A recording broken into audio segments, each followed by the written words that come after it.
ప్రభునామంన అందరికీ శుభోదయం.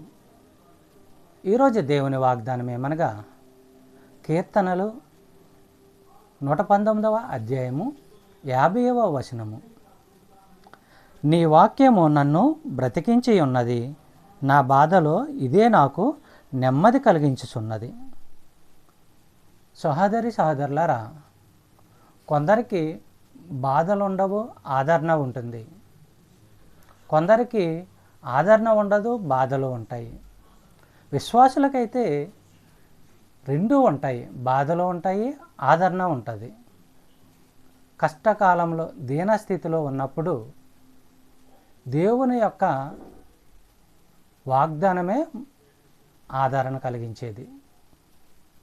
దేవుని వాక్యం మీద ఆధారపడి జీవిస్తున్నప్పుడు దేవుని యొక్క ఆదరణ మనకి తోడుగా ఉంటుంది.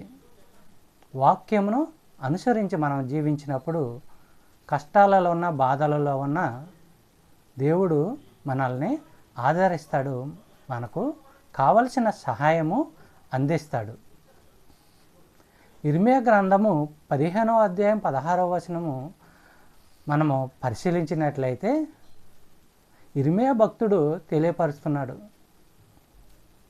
నీ పేరు నాకు పెట్టబడింది, నీ మాటల వలన నాకు సంతోషం కలుగుతుంది, నా హృదయంలో ఆనందం కలుగుతుంది అని ఇర్మియా భక్తుడు తెలియపరుస్తున్నాడు.